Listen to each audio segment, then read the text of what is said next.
staying on the topic of trailers, the movie that I believe most that everybody is absolutely sleeping on is Devil Wears Prada 2. I told you guys when they announced it, I said, this movie's going to be big. I'm not necessarily predicting billion-dollar level, but this movie's going to be big. And while everybody else says, nobody cares about Devil Wears Prada, blah, blah, blah, I'm like, you guys either don't have any women in your life or you don't listen to them. Because I remember the moment word came out that they were going to do a Devil Wears Prada 2. That is all my wife and her friends talked about. When the first teaser dropped late last year, I was literally in a restaurant when it dropped, and Anne saw that it dropped, and she stopped what she was doing to watch it. And then for the next 30 minutes, it was just her and her friends texting back and forth to each other. Oh my God, oh my God, oh my God. And for those of you who might have missed this, do you know what the number one viewed trailer in the world was in 2025? It wasn't The Odyssey. It was the Devil Wears Prada 2 teaser. That was the most watched trailer of 2025. Now, that doesn't mean it's going to be $1 billion film, but you're sleeping on it. And this new trailer came out, and I thought it looked great.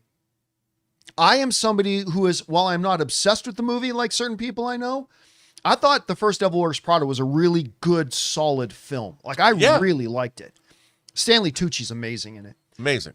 And I watched this trailer, and I thought, this so successfully, like what, 20 years later? I don't know how long ago Devil Wears Prada came out. I have no idea.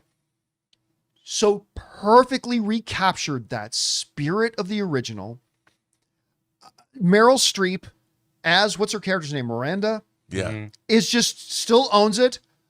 Like, you know her too? Where was I? Like, it was just so perfect.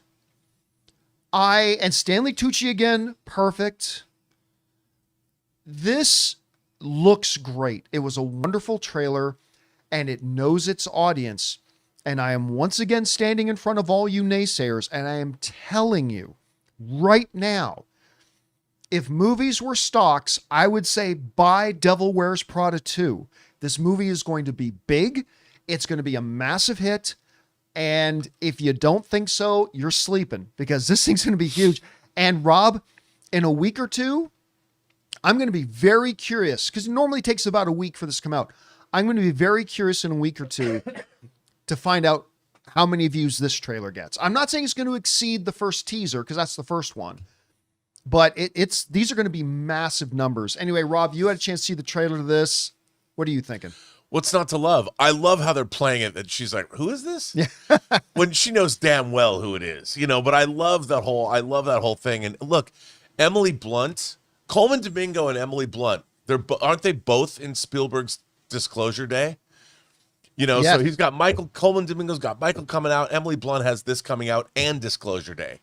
I mean, all within the same few months. They're killing it. These guys. When Emily Blunt walks in, I just love the look. First of all, I love this cast. Just the four principals: Emily Blunt, Anne Hathaway, Stanley Tucci, and Meryl Streep, the Street Monster. I don't even care what they do. I'm showing up for the movie just to watch just the looks that Stanley Tucci gives. He's so good. TJ Maxx just came. TJ Maxx just came. I mean, that was a great line. I mean, look. Yes, this is not our normal bill of fare. There's no Jedis, there's no superheroes. But like you said, the Jedis and superheroes, when you talk about the female audience, is Meryl Streep. No, is Anne Hathaway, is Emily Blunt, is Stanley Tucci. And, you know, we are very skewed in the male side of the movie pool that we all swim in.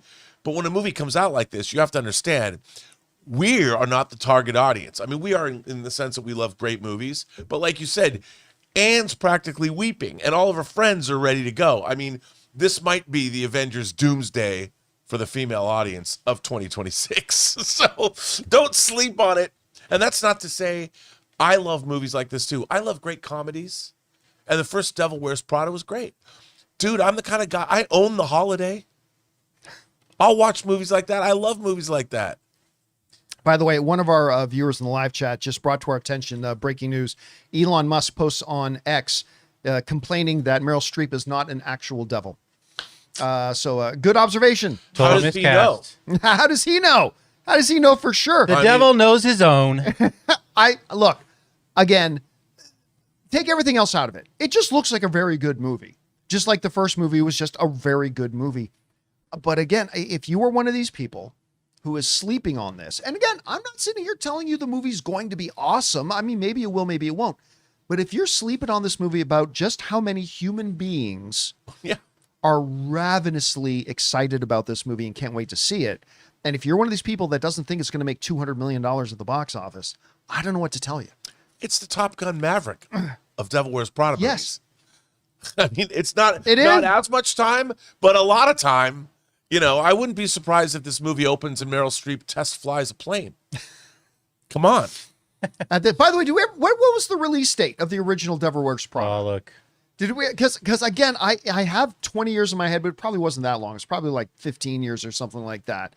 But did we get that? Yeah. It's 2006, so it's 20 years. It's 20 years. Yeah, there you go. And you know what? Emily Blunt and Anne Hathaway don't look 20 years older. No. I mean, they look like they've aged a bit, but they don't look 20 years older. Now that there's Meryl Streep in this, Meryl Streep looks like she was in Devil Wears Prada yesterday. Amazing. Guys, we want to take a second to thank the sponsor of today's episode, PrizePicks. Well, the big game is almost here, and there's no better way to cash in during America's biggest sporting event than with PrizePicks, where it always feels good to be right. With the football season coming to a close, this is your last chance to jump into football action before next year, and PrizePicks is making it easy by giving you $50 instantly in lineups when you play your first $5 lineup. What I've always loved about PrizePicks is how simple it is. You're just picking more or less on player projections, building your lineup, and rooting at home while you watch the game. I also really like their early payouts feature. If a player gets off to a hot start, you can cash out before the game even ends. And with the new social feed, you can follow other players, copy lineups that you like, or use them as inspiration for your own. So don't miss out. Download the PrizePicks app today and use the code CAMPEA to get $50 in lineups after you play your first $5 lineup. That's code CAMPEA to get $50 in lineups after you play your first $5 lineup. PrizePicks. It's good to be right. Anyway, guys, question like is Ian for McKellen you. as Magneto. Yeah, who's been doing it now for like, whatever, 30-something years. 20. Whatever you guys thought about this trailer, jump on down to the comment section below and let us know your thoughts. Hey guys, thanks so much for watching this video. Make sure you like the video, leave a comment, and subscribe to our channel. And don't forget, we have a daily podcast called the John Campea Show podcast, available on Apple Podcasts, Spotify, or your favorite podcasting app of choice. Go and subscribe to it today so it'll be there when you need it.